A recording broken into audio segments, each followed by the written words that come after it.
I went this way. I'm sorry. Is that okay? Yeah. Just knock it out. Yeah. Great.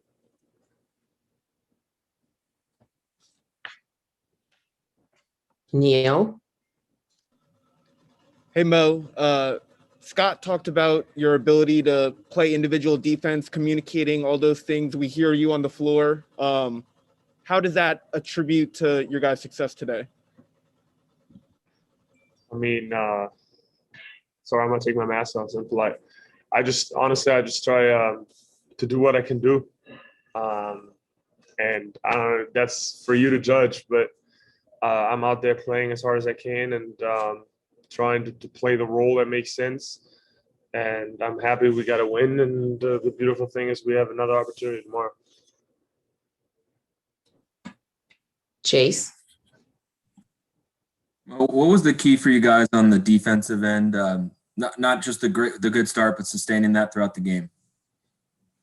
I do think the start has a lot to do with it. Just not getting down in the first quarter, and I don't even mean points. I just mean mentally, like keep trusting each other and keep being uplifted, and engage throughout the whole first half. And then, once you establish that certain trust, it's kind of easier to go into the second half and keep on going like that. So we gotta be sure to have that defensive intensity every game. A shot don't fall and all that stuff. And then I think what's vital too is rebounding. We've been not really struggling, but that's something big for us, so we can go out and run. And you guys held Jayson Tatum to about 20 points below his scoring average. What was the approach against him today? I mean, he's good. So what is the approach? You try to not have him score as much. I mean, you have him see bodies. You be physical with him. Honestly, same thing with what people do to Brad. So, it's a pretty simple approach. It's not easy to execute, but I mean, it worked today. Fred. Hey, Mo. Scott talked a lot about your ability to communicate on defense. How have you changed as a communicator as you've become more experienced in the league? I think, communicating has always been something that I value as a player. But I do think I've changed in a way that the game has slowed down for me a little bit, in the sense that even if I'm not playing, whether that he is here or in Los Angeles, I'm always trying to learn the game a little better and understand it. So the execution on the court, I have to think as much. So this is nothing final. For me, I'm still learning every day to be out there. And the big thing for me is to be consistent at that and not call out wrong coverages out of the blue, which happens once in a while. But I rather talk a lot than not at all. And sometimes I slip with mistakes, but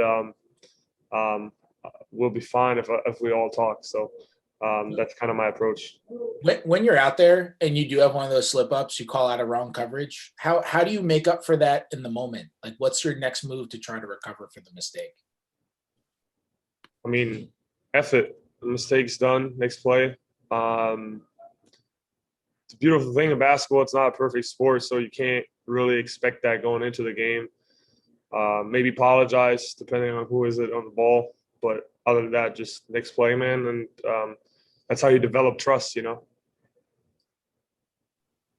Ava.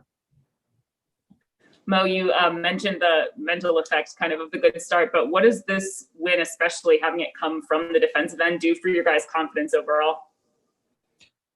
Yeah, I think it's never been the question whether we're capable or not. I think there's just sometimes we slip up in the trust in ourselves and we get down on ourselves too quickly.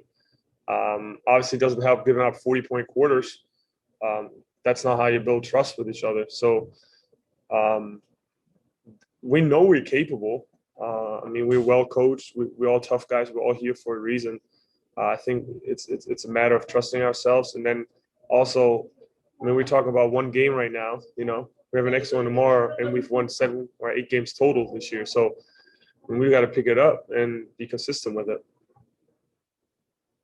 And Scott and a couple of the other players have mentioned a really good walkthrough that you guys had yesterday, just a really good film session. Do you think that carried over, especially on the, I don't know, on the defensive end? I mean, no, for sure. I think we do the walkthrough every day, but it's a little different because it's an early game and we're at practice yesterday, and what was our walkthrough. And I think it's just a certain sense of urgency, and that has to start in walkthroughs. It can't just start when you get to the arena. You kind of have to have the mindset what you're going to do in the game that the day before, or when you're in practice, and kind of locking in on the next player. Like tomorrow is a whole different matchup than today, so you got to kind of shift your mind, and that got to start earlier than when you step into these walls. Thanks, Mo. Okay, thank you. Thank you. I appreciate you.